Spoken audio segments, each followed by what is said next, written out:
Hello viewers, welcome back to the channel. I hope you all are doing absolutely fine.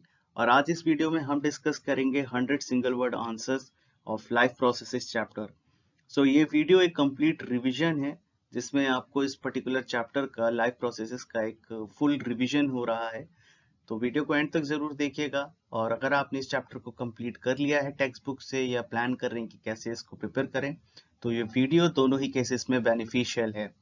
सो यहाँ पे हम discuss करेंगे single words answer के form में, और आपका टर्म वन जो एग्जाम है जो कि एमसीक्यूज के फॉर्म में है, तो उससे आपको ये पता चलेगा कि क्वेश्चन जो है या उसके आंसर्स किस तरीके से क्या हो सकते हैं, या चीजों को समझते हुए भी हम चलेंगे यहाँ पे। तो 100 क्वेश्चन हैं, हम लोग डिस्कस करते हैं। वीडियो को एंड तक जरूर देखिएगा, और वीडियो अगर पसंद आए तो लाइक शेयर सब्सक्राइब कर दीजिएगा। और आप नोटिफिकेशन आइकन भी प्रेस कर सकते हैं। साथ ही साथ अगर आपकी कोई डाउट या क्वेरीज हैं तो आप कमेंट सेक्शन में लिखिए। और उसके अलावा आप मुझे इंस्टाग्राम पे भी फॉलो कर सकते हैं। पेज का नाम है Dhruv bio help, link description box में मेंशन है। तो शुरू करते हैं वीडियो। सबसे पहले क्वेश्चन है, the source of energy which comes from outside. वो क्या है जो कि सोर्स ऑफ एनर्जी है, बाहर से आती है, वो है फूड। नेक्स्ट है, the food sources are mainly carbon based sources, right. तो फूड सोर्सेज जो है वो मेनली कार्बन बेस्ड होते हैं, जैसे कि glucose. Next is the food और the outside source of food breaks down into organism's body through.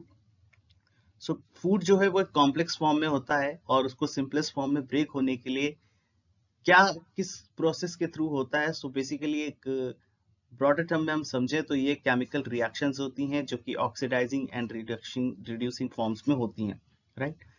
And next is the removal of waste of or byproducts from body is known as excretion. So excretion removal of waste from body है, जो कि lungs के through CO2 भी हो सकता है, sweat glands के through sweat हो सकता है, यूरिन हो सकता है, और waste products थ्रू livers भी हो सकता है, right? Now next is the diffusion helps in exchange of which substances. So diffusion के थ्रू जो exchange होता है वो कैसे substances का होता है। And next is which type of organism need specific organ system to perform specific functions। तो इसका आंसर होगा मल्टीसेल्यूलर ऑर्गेनिज्म, क्योंकि मल्टीसेल्यूलर और सिंगल सेल ऑर्गेनिज्म में डिफरेंस यही है कि जो मल्टीसेल्यूलर ऑर्गेनिज्म होता है उसमें टिश्यूज फॉर्मेशन होती है, या हम कहें कि एक specific cells form specific tissues for specific organ, right. तो एक ऑर्गन सिस्टम या ऑर्गन जो बनता है वो स्पेसिफिक टाइप ऑफ सेल से बनता है, मल्टी सेलुलर। वही सिंगल सेल में एक सिंगल सेल पे होल लाइफ जो है वो डिपेंडेंट होती है। Now next is the complex food substances are broken down into simpler form by. So यहाँ पे थर्ड वाले में और जो यहाँ पे सेवेंथ वाला है इसमें डिफरेंस क्या है ये भी समझ लेते हैं। यहाँ पे कह रहा है कि outside source of food breaks down into organism body through, ठीक है। जो आउटसाइड सोर्स है यहाँ पे ये पूछ रहा है कि वो कौन सी रिएक्शन है जो कि जो कॉम्प्लेक्स फूड्स हैं उनको ब्रेक करती है, राइट। तो वो होती है chemical reaction, oxidising and reducing reactions, right. अब इन फूड मॉलिक्यूल्स को केमिकल रिएक्शंस में ब्रेक होने के लिए जरूरत होती है एंजाइम्स की, जिनको हम बायोकैटालिस्ट बोलते हैं, जो कि क्या करता है, ये रेट ऑफ रिएक्शंस को हाई कर देता है, ठीक है। तो यहाँ पे कह रहा है complex food substances are broken down into simpler form by, तो आंसर है बायोकैटालिस्ट और enzymes. Next is the carbon dioxide and water are utilised in the presence of sunlight and chlorophyll to give which product. तो यहाँ पे बात कर रहा है फोटोसिंथेसिस की, जिसमें प्रोडक्ट है ग्लूकोज। नेक्स्ट है the stored form of carbohydrates in green plant is starch. So starch क्या है, ये एक पॉलीसेकेराइड है, राइट, जिसमें ये जो स्टार्च है ये कॉम्प्लेक्स फूड मॉलिक्यूल है। सो जो फूड है वो स्टोर्ड हो जाता है in the form of starch. Starch क्या है, पॉलीसेकेराइड। अब इसी का ब्रेकडाउन जो है वो होता है with the help of enzyme amylase, right. Now next is the food animals eat get stored in the form of, तो एनिमल्स में जो फूड स्टोर होता है वो इन द फॉर्म ऑफ ग्लाइकोजन होता है, अब इस ग्लाइकोजन का जो ब्रेकडाउन होता है द हेल्प ऑफ अमाइलेज या हम कहें पेटाइलिन, दोनों एक ही चीज है, और तो ये बनाता है डाइसैकेराइड विच इज माल्टोज। तो माल्टोज से क्या बन जाता है, माल्टोज से बनती है glucose, right. Maltose is a disaccharide जो कि 2 मॉलिक्यूल्स ऑफ ग्लूकोज से फॉर्म होता है। नेक्स्ट हम यहाँ पे देखते हैं complete the following process of photosynthesis. तो यहाँ पे हमें स्टेप्स देखने हैं फोटोसिंथेसिस में कौन कौन से स्टेप्स होते हैं। तो सबसे पहला यहाँ पे है absorption of light is through chlorophyll. So chlorophyll pigment जो है ये क्लोरोप्लास्ट में प्रेजेंट होता है। Next is the conversion of light into chemical energy and splitting of water molecules into hydrogen and oxygen is through, तो ये process होता है फोटोलाइसिस से, right, conversion of light into chemical energy. Next is by which reaction carbon dioxide exchanges into carbohydrates। so वो है reaction reduction. तो reaction है reduction reaction जिसके थ्रू जो कार्बन डाइऑक्साइड है get changes into carbohydrates, right. So ये 3 process हैं important for photosynthesis. Next यहाँ पे है the vascular bundles of plant are xylem and phloem. तो जाइलम एंड फ्लोएम जो है ये वैस्कुलर बंडल है प्लांट्स के, और जाइलम और फ्लोएम का बहुत इंपॉर्टेंट रोल है। जैसे जाइलम करता है वाटर एंड मिनरल ट्रांसपोर्टेशन में, फ्लोएम करता है फूड जो कि फोटोसिंथेसिस प्रोडक्ट्स हैं उसको ट्रांसपोर्ट करने के लिए। नेक्स्ट है which solution is used to test presence of starch. ये क्वेश्चन बेसिकली आपकी एक्टिविटी 6.1 से है। अगर आप 6.1 एक्टिविटी आपने पढ़ी है या अगर आप नहीं पढ़ी है तो यहाँ पे आप समझ लीजिए और आप उसको एक बार देख लीजिएगा। सो यहाँ पे which solution is used to test presence of starch, it is iodine solution, right. So iodine solutions के थ्रू हम टेस्ट करते हैं स्टार्च का। तो आयोडीन सॉल्यूशन में जिनमें स्टार्च प्रेजेंट होता है वहां पे ब्लू कलर आ जाता है। Next is the exchange of gases in leaves takes place through, the exchange of gases in leaves takes place through stomata. So stomata क्या है? It is an opening and closing of stomatopores जो कि control होती है bye guard cells के through, right. Guard cells वो sales है जो कि ये स्टोमेटा है जो कि किडनी शेप होती हैं या बीन शेप्ड होती हैं। सो क्लोज स्ट्रक्चर जब इनका होगा तो ये श्रिंक्ड रहती हैं और स्वेल हो जाती है जब एयर इनमें पास होती है, right. So it swells. Next is what changes in guard cell shape occurs, right. तो ये क्वेश्चन इसी चीज से रिलेटेड है। When water flows inside it swells, stomata opens, ठीक है। स्वेलिंग का मतलब है स्टोमेटा वहां पे ओपन हो रहा है। When water moves out it shrinks, stomata closes, right. Next is which compound absorbs CO2 from plant and retard its photosynthesis। अब ये क्वेश्चन भी एक्टिविटी से ही है, फ्रॉम एक्टिविटी 6.2, और इसमें आपने एक चीज देखी होगी इस पर्टिकुलर एक्टिविटी में क्या है कि जो जो पोटेशियम हाइड्रोक्साइड है वो एक बेल शेप्ड जार के साथ रखा गया है जिसमें एक प्लांट है, ग्रीन प्लांट है। उस प्लांट की जो फोटोसिंथेसिस प्रोसेस है उसको रिटार्ड कर देता है ये पोटेशियम हाइड्रोक्साइड। अभी पोटेशियम हाइड्रोक्साइड कर क्या रहा है जिसकी वजह से फोटोसिंथेसिस है वो रिटार्ड हो जा रही है। सो बेसिकली ये एब्जॉर्ब कर लेता है CO2 जो कि एसेंशियल है for the formation of glucose, right. Next है which compound is most essential for protein synthesis. कौन सा कंपाउंड ऐसा है जो कि मोस्ट इंपॉर्टेंट है फॉर प्रोटीन सिंथेसिस, वो है नाइट्रोजन। सो नाइट्रोजन से ही बनते हैं nitrogenous bases, right. Next is the parasitic mode of nutrition is seen in, तो ये एग्जांपल है कसकटा जिसको अमर बेल भी कहते हैं, यहाँ पे अमर बेल लिख दिया है, it is bel. Next is ticks, lice, leeches and tapeworm. So parasitic mode of nutrition एक ऐसा मोड ऑफ न्यूट्रिशन है जिसमें जो ऑर्गेनिज्म होता है वो अपने बेनिफिट्स के लिए दूसरे ऑर्गेनिजम्स पे सरवाइव करता है और जिसपे वो सरवाइव कर रहा होता है उसको वो होस्ट बोलते हैं, राइट। तो वो अपनी नीड्स को फुलफिल करता है और जो ऑर्गेनिज्म है उसको कोई कह सकते एक तरीके से हार्म नहीं करता। जैसे लाइसिस या टिक्स हैं, ये कई बार आपने डॉग्स पे पेट्स पे देखी होंगी। सो राइट, सो इस तरीके से। नेक्स्ट, और एक्सट्रीम केसेस में ये हार्मफुल कंडीशंस पैदा कर देती हैं, हार्मफुल हो जाता है, but parasitic mode is the dependent of these organisms without harming other organism। इस तरीके से आप इसको समझ सकते हैं। Next is the amoeba moves towards the food vacuoles with the help of pseudopodia, right? तो ये pseudopodia जो है ये बेसिकली false feet कहलाता है। जिसके मूवमेंट से ये क्या होता है, अमीबा जो है it is a irregular body. जो शेप ऑफ अमीबा है it is an irregular body, इस तरीके से हम समझ सकते हैं। सो ये सीडोपोडिया जो है ये मूव करता है towards the food vacuole, right, towards food, और क्या करता है इसके अराउंड ये सीडोपोडिया जो है इसको कवर कर लेता है। सो ये हो गया न्यूक्लियस एंड ये हो गया फूड वैक्यूल, राइट, और food molecule. So pseudopodia is for the movement in amoeba. Now movement of cilia is seen in paramecium. It is again for the movement of food, right?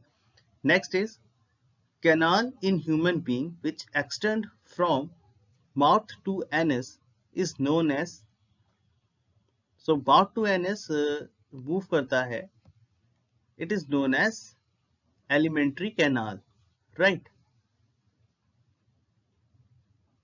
Now next यहाँ पे 22 जो है, it is that the starch is broken down into maltose by which enzyme? So the starch is broken by which enzyme? It is salivary amylase. So salivary amylase तो activity 6.3 जो है, in that activity you must have if you have seen or you must have read that जो starch है in presence of amylase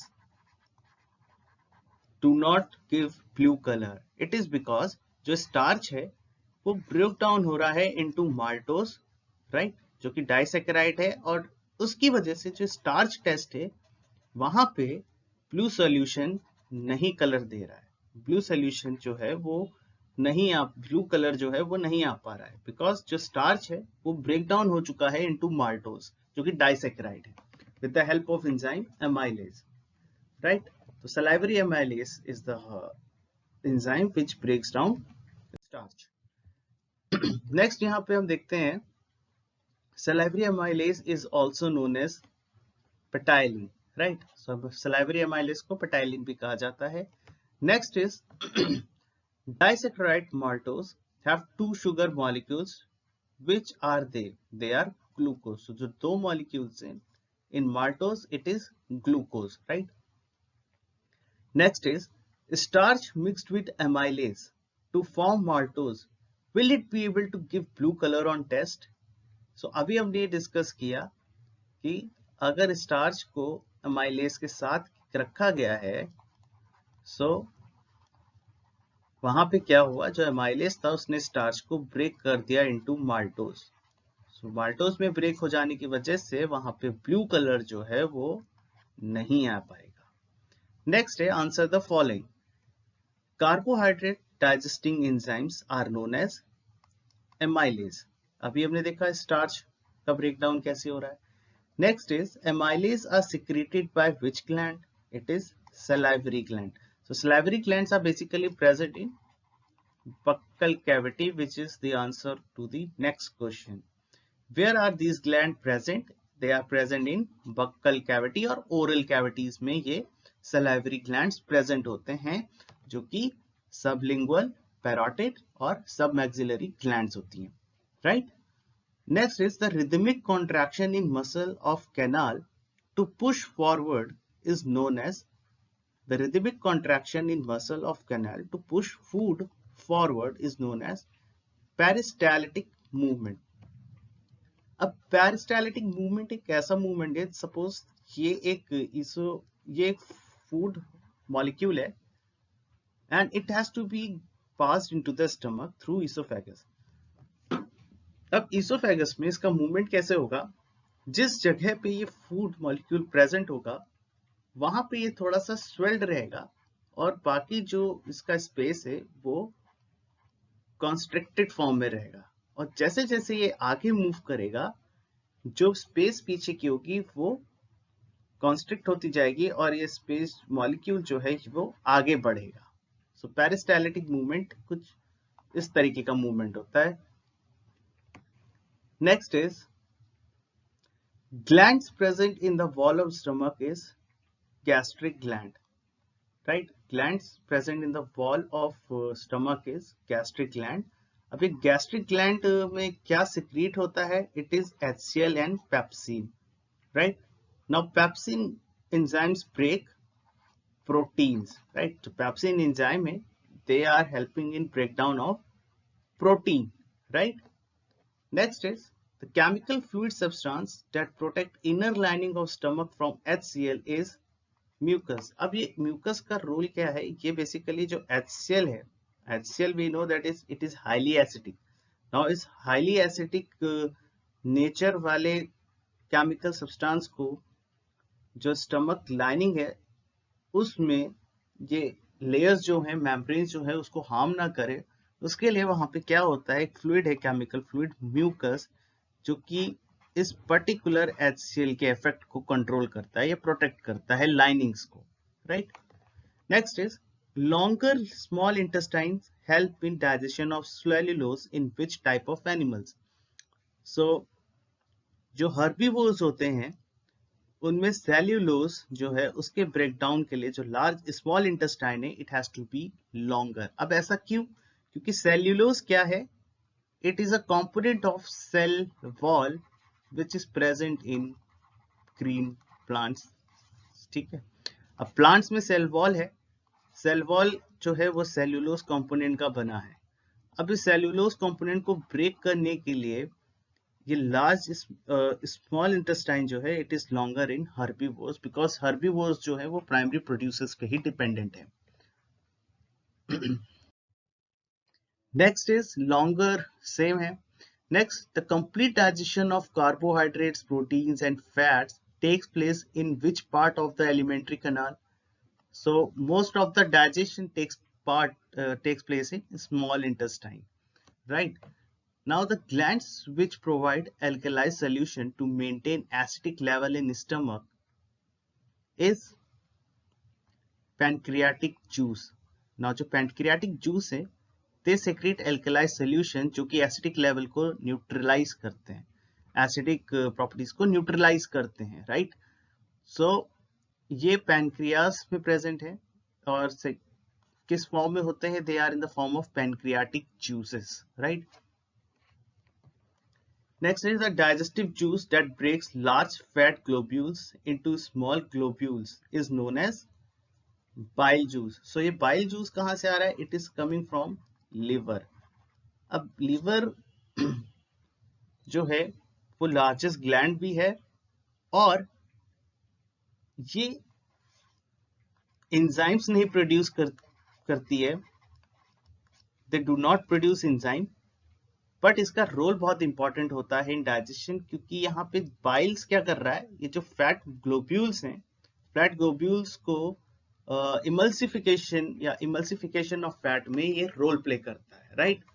so Biles जो है वो क्या करता है, इस फैट मॉलिक्यूल को, एक लार्ज फैट मॉलिक्यूल्स है उसको स्मॉलर मॉलिक्यूल्स में ब्रेक करता है, that is the role of bile juice. और ये बाइल जूस जो है वो सेक्रेट होता है from liver.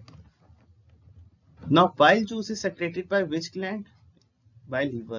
Now finger-like projection in inner lining of small intestine to increase the surface area is known as villi. Now villi का एक बहुत important role है कि ये surface area को increase करता है in smaller intestine. क्यों? क्योंकि small intestine में we know that there are most of the food absorption activity या digestion का जो main process जो है वो कहाँ हो रहा है? Small intestine में। सो होने के लिए वहां पे स्पेसेस भी ज्यादा होनी चाहिए, that's why the villi are the finger like projection, because to increase the surface area. Next is the water absorption take place in which alimentary canal? It is takes place in large intestine. Now building blocks of protein is amino acids, so ये भी important है, आप याद रखिएगा. Next is the product of glycolysis is pyruvate. So glycolysis में क्या हो रहा है, ग्लूकोज मॉलिक्यूल का ब्रेकडाउन है जो कि 6 कार्बन मॉलिक्यूल है, और ब्रेकडाउन ऑफ पायरुवेट्स जो कि 3 कार्बन मॉलिक्यूल है. Next is the pyruvate is a 3 carbon molecule compound which is formed by glucose 6 molecule glucose 6 carbon molecule, right? Next is the reaction of glycolysis. तो glycolysis का मतलब ही यही है कि glucose का ब्रेकडाउन. इस पर्टिकुलर टर्म को अगर हम ब्रेक करें, it is saying glucose lysis मतलब होता है breakdown. Now the reaction of glycolysis takes place in cytoplasm of cell and in the presence of oxygen. अब ग्लाइकोलिसिस जो है वो हो रही है in the presence of oxygen, तो वो कहलाएगी aerobic reaction. Aerobic reactions mean that there is a presence of oxygen, जो रिएक्शंस ऑक्सीजन की प्रेजेंस में हो रही है. Next is ethanol and CO2 are formed in the process of fermentation.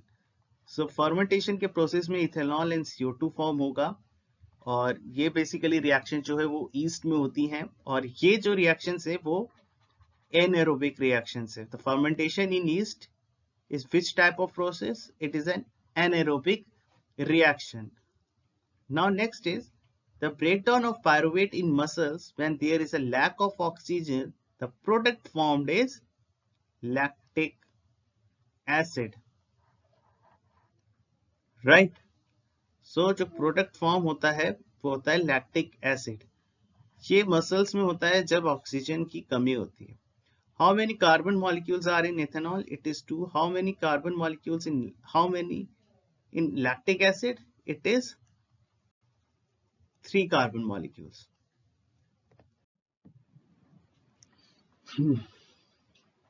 Now next is cellular respiration takes place in which organelle? It is mitochondria.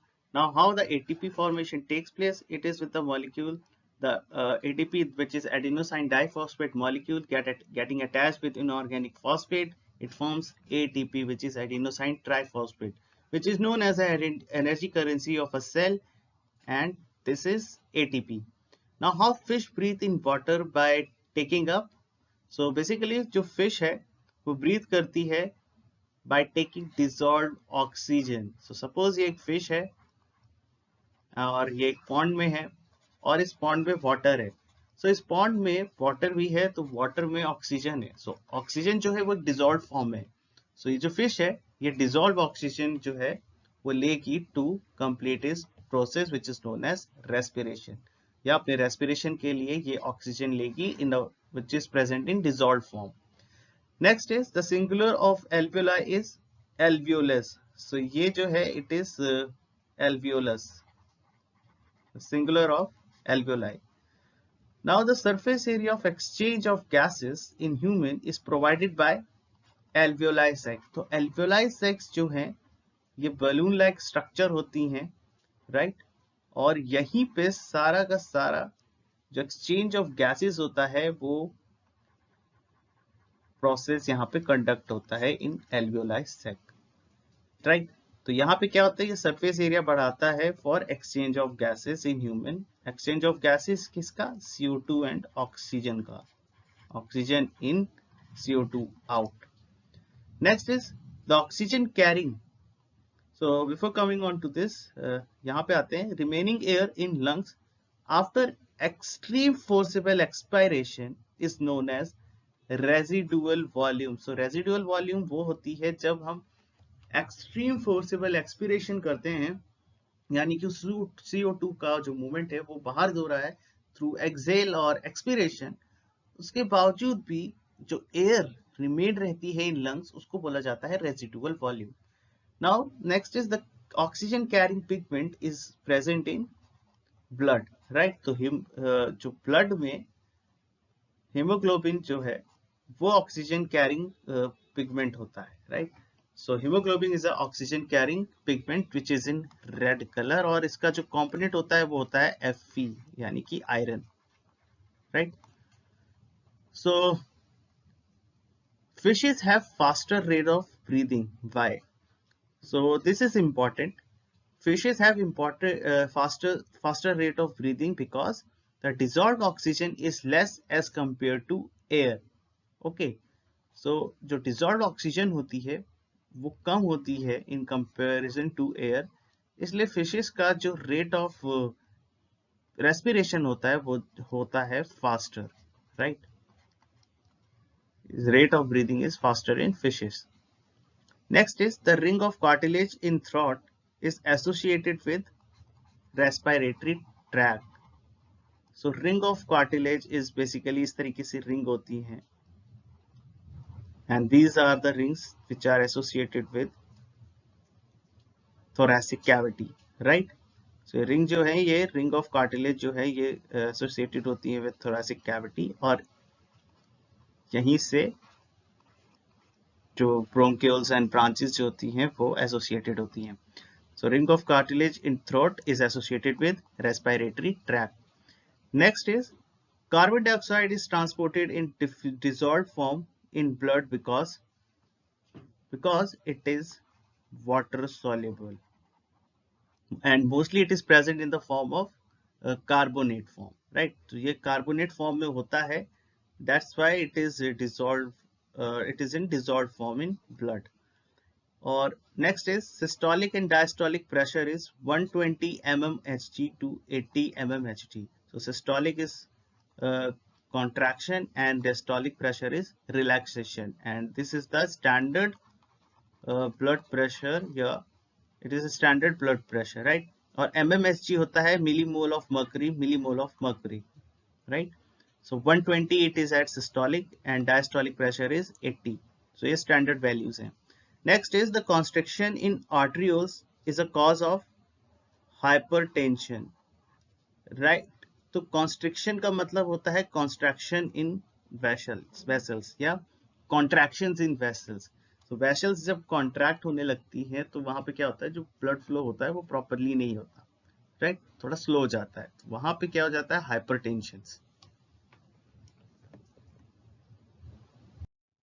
Next is the nearest and richest source of raw material for plant is soil. Soil से ही जो most of the minerals है वो plants को मिलते हैं.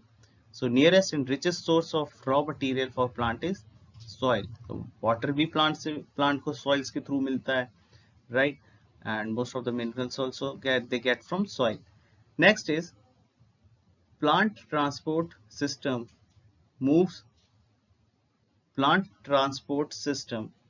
moves A, energy from leaves, B, raw material from root, right?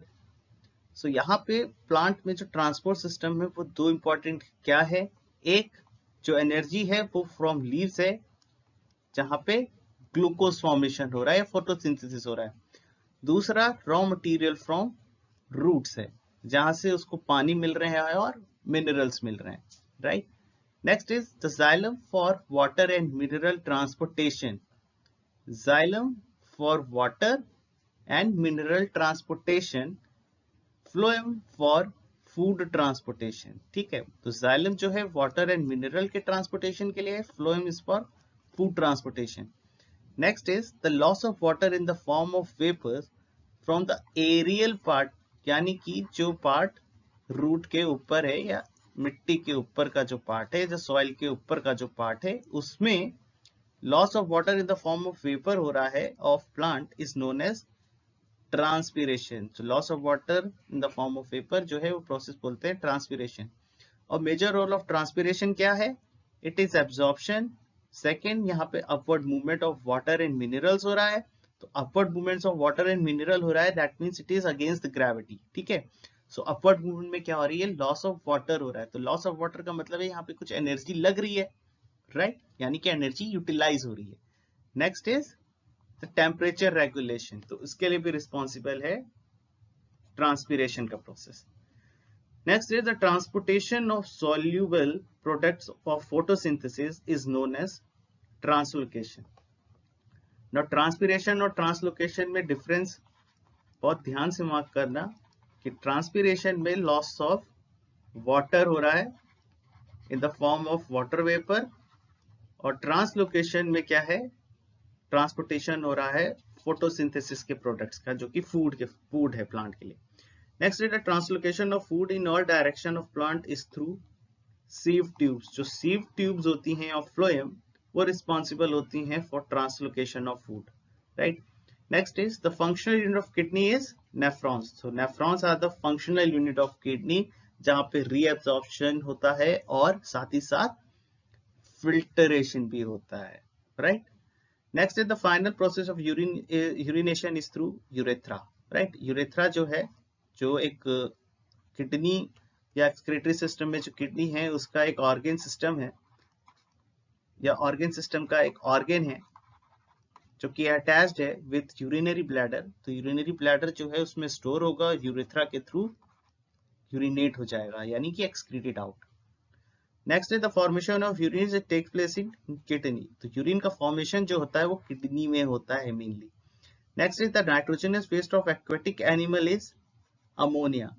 So basically जो nitrogenous waste है, या हम कहें जो एक्सक्रीटरी प्रोडक्ट हैं एनिमल्स के, वो बेसिकली नाइट्रोजनस वेस्ट के फॉर्म में होते हैं। सो एक्वेटिक एनिमल जैसे कि फिश, उसमें हो गया ammonia. Nitrogenous waste of terrestrial organism जैसे कि हम ह्यूमन बींग्स और अदर एनिमल्स, उनमें होता है urea, right. And third is nitrogenous waste of birds and reptiles, they are in the form of uric acids, जैसे कि yes I mentioned here birds, right। birds को एव्स भी कहते हैं। now यूरिक एसिड जो है वो ह्यूमंस में भी कंडीशन एक होती है जिसमें ये यूरिक एसिड प्रोड्यूस होती है, और यूरिक एसिड जो है वो यूरिनेट होती है। सो यहाँ पे क्या होता है यूरिक एसिड में, सो बेसिकली यहाँ पे ब्रेकडाउन होने लगता है प्यूरिन नाइट्रोजनस बेसिस का। प्यूरिन नाइट्रोजनस बेसिस जो है वो एडेनिन और गुआनिन है, और एक यहाँ पे जो हार्मफुल सिचुएशन जो होती है वो होता है गाउट, जिसको हिंदी में गठिया भी कहते हैं, या अर्थराइटिस से भी ये काफी रिलेटेड होता है, ठीक है। Next is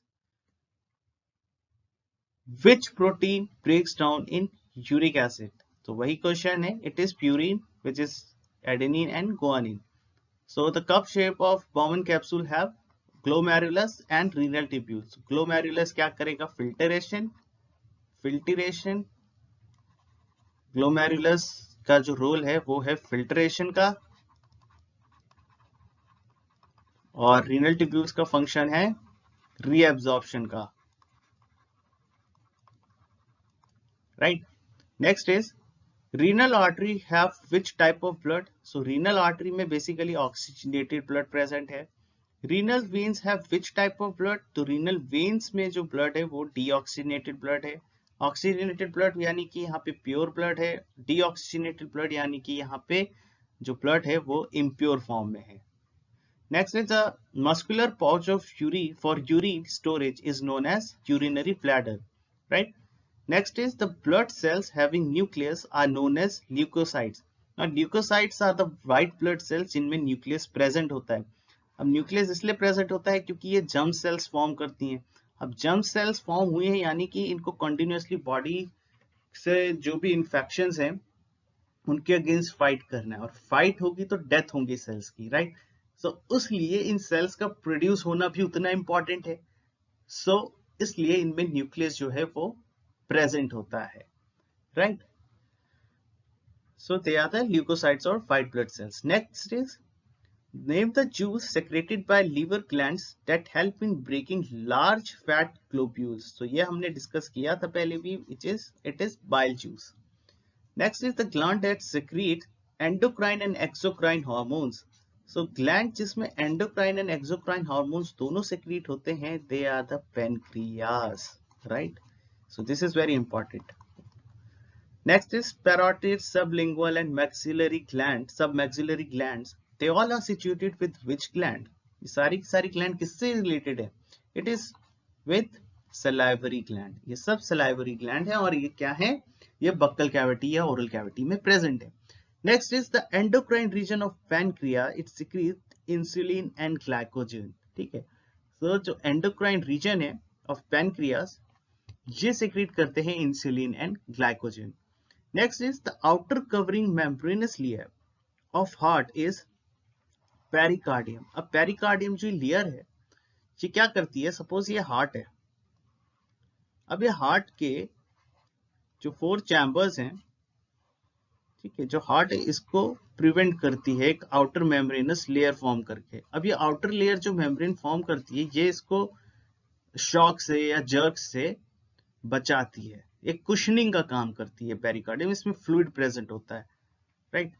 next is the artificial process of fertilization,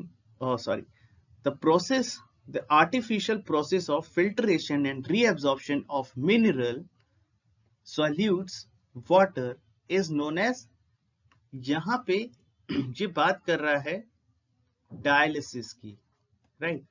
So artificial process of filtration and reabsorption of mineral salts water is known as dialysis, ठीक है। तो डायलिसिस ही एक कंडीशन है जहां पे ये जो नेचुरल किडनी का जो फंक्शन है वो नहीं हो पाता या किडनी फेलियर की वजह से डायलिसिस जो है वो करानी पड़ती है, right.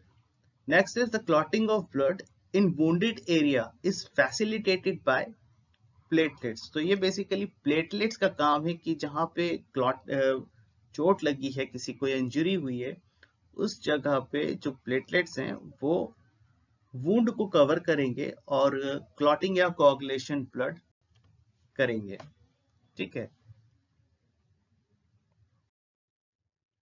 Next, the afferent and efferent arterioles are associated or linked to, they are associated with glomerulus, right? So glomerulus part से ये afferent and efferent arterioles जो है वो associated हैं।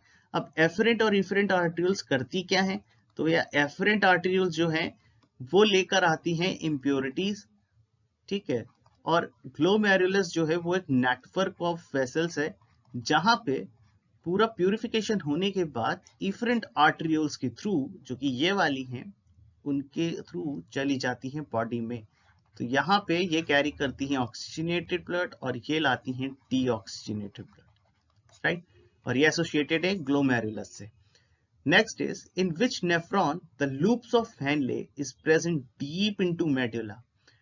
तो ये प्रेजेंट होती हैं जक्स्टा मेडुलरी नेफ्रॉन्स में, और जितना लूप्स ऑफ हेनले डीप होता है इनटू मेडुला, वहां पे कॉन्सेंट्रेशन ऑफ यूरिन भी उतना ज्यादा होता है क्योंकि रीअब्जॉर्प्शन जो है वो ज्यादा होता है, ठीक है। तो बेसिकली नेफ्रॉन्स दो टाइप की होती हैं, एक होती है कॉर्टिकल और एक होती है रीनल, राइट। सो ये बेसिकली है जक्स्टा मेडुलरी और रीनल मेडुला, ठीक है।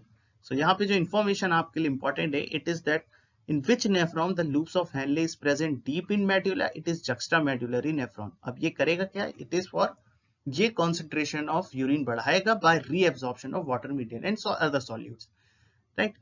Gout is caused by breakdown of which protein, it is purine। जैसा कि हमने देखा था कि प्यूरिन क्या है, ये है यूरिक एसिड जब प्रोड्यूस होगा तो उसमें ब्रेकडाउन ऑफ प्रोटीन जो है वो है प्यूरिन, और गाउट जो है गठिया।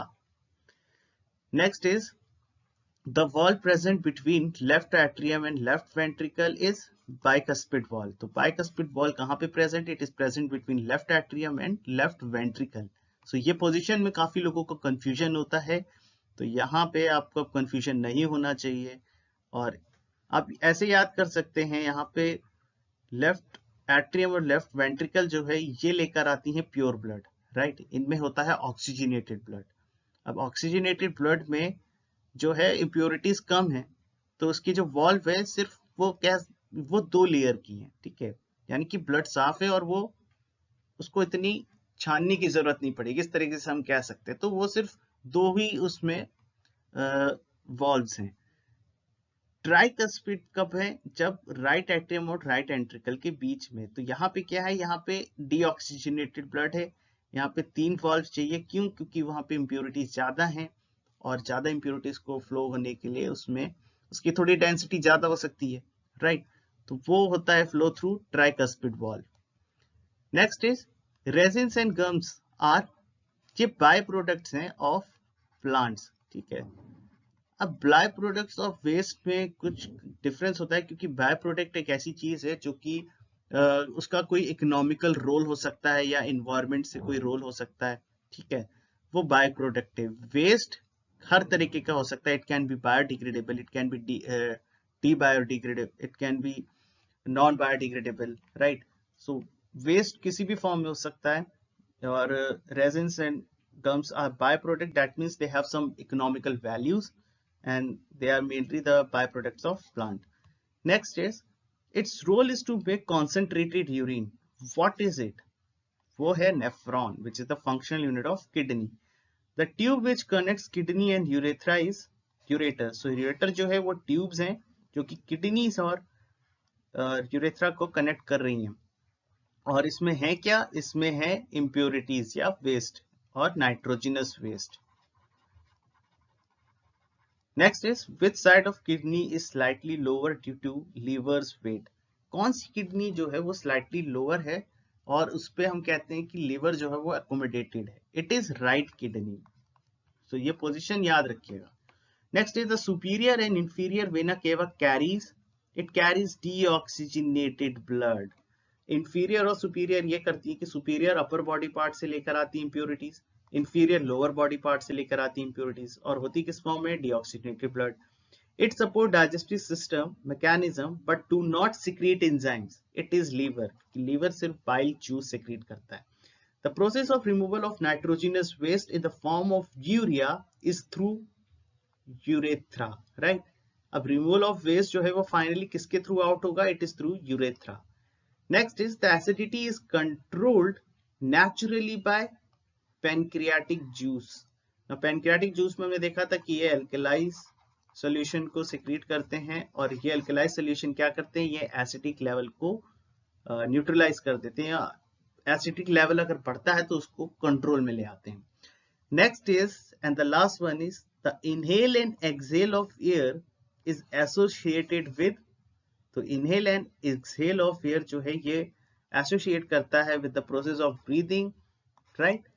सो ये थे हमारे 100 क्वेश्चंस और I hope you enjoyed the video. If you like the video please give a thumbs up, like it, also subscribe to the channel and share it as well. Press the notification icon. Thank you for watching. Stay healthy and stay safe. All the best for your examination.